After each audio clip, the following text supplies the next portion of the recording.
Assalamualaikum warahmatullahi wabarakatuh.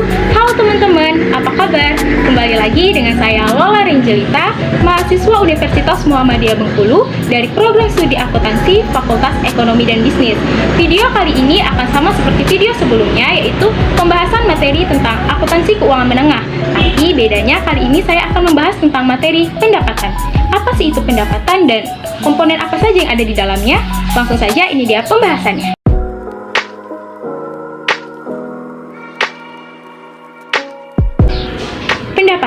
Pendapatan adalah penambahan jumlah aktiva sebagai hasil dari kegiatan operasi perusahaan secara bruto, yang dimana pendapatan ini diperoleh karena adanya penyerahan atau penjualan barang dan jasa atau aktiva lainnya dalam suatu periode akuntansi. Suatu perusahaan selain memperoleh pendapatan dari kegiatan utama atau usaha pokok perusahaan, juga memperoleh pendapatan dari transaksi lainnya di luar kegiatan pokok perusahaan. Sehingga sumber pendapatan ini dikelompokkan menjadi dua, yaitu pendapatan operasional dan pendapatan non-operasional. Apa itu pendapatan operasional dan apa itu pendapatan non-operasional? Jadi, pendapatan operasional adalah pendapatan yang diperoleh dari kegiatan pokok atau kegiatan utama perusahaan. Contohnya seperti pendapatan servis bagi perusahaan jasa dan penjualan bagi perusahaan dagang. Sedangkan pendapatan non-operasional adalah pendapatan di luar kegiatan pokok perusahaan. Contohnya seperti pendapatan non-bank bagi perusahaan jasa dan pendapatan komisi bagi perusahaan dagang. Pengukuran pendapatan. Jadi, pendapatan itu dapat diukur sebesar nilai wajar imbalan yang diterima atau dapat diterima. Sehingga, secara umum, jumlah pendapatan dapat ditentukan langsung dengan mudah dari nilai kontrak atau kesepakatan antar entitas dan pembeli. Di dalam pengukuran pendapatan terdapat 4 dasar penilaian pendapatan, yaitu biaya historis, biaya kini, nilai realisasi, dan nilai sekarang. Yang pertama, biaya historis. Biaya historis adalah keadaan di mana aktiva dicatat sebesar pengeluaran kas atau setara kas yang dibayarkan sebesar nilai wajar dari imbalan yang diberikan untuk memperoleh aktiva pada saat perolehan.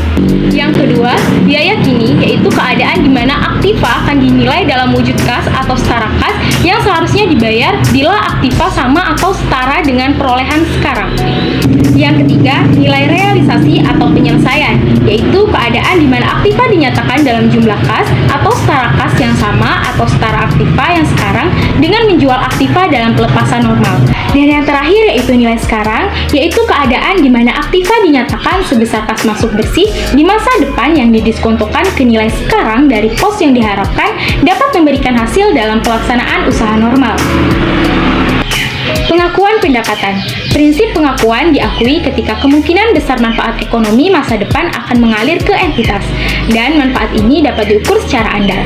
Pendapatan muncul karena adanya penjualan persediaan, pemberian jasa, pendapatan akibat penggunaan suatu aset, serta pendapatan atas hasil penjualan aset. Kriteria pengakuan pendapatan. Ada 4 kriteria pengakuan pendapatan yang harus diketahui, yaitu yang pertama, pengakuan ketika penjualan, yaitu kondisi di mana pendapatan diakui dalam kondisi langsung di mana terjadi proses penerimaan pendapatan dan penerimaan barang atau jasa kepada konsumen. Kemudian yang kedua, yaitu pengakuan sebelum penyerahan. Kriteria pengakuan pendapatan ini berlangsung selama proses produksi berjalan maupun setelah selesai produksi. Contohnya seperti sistem purchase order dalam perusahaan manufaktur.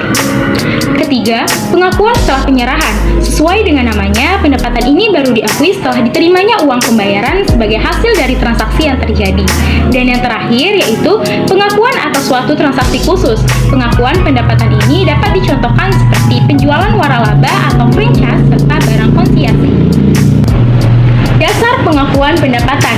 Ada 2 dasar pengakuan pendapatan, yaitu akrual basis dan cash basis. Akrual basis yaitu pendapatan diakui pada saat periode terjadinya transaksi pendapatan. Dengan dasar ini, pengaruh transaksi dan peristiwa lain diakui pada saat kejadian walaupun kas belum diterima. Kemudian yang kedua, cash basis, yaitu mengakui pendapatan ketika kas atau uang sudah diterima meskipun barang atau jasa sudah diberikan kepada konsumen. Itulah penyampaian materi tentang pendapatan dari saya. Semoga dapat memberikan manfaat kepada teman-teman sekalian. Apabila di dalam penyampaian materi tadi ada kesalahan, saya mohon maaf. Pada Tuhan saya mohon ampun. Saya akhiri. Wassalamualaikum warahmatullahi wabarakatuh. Sampai jumpa.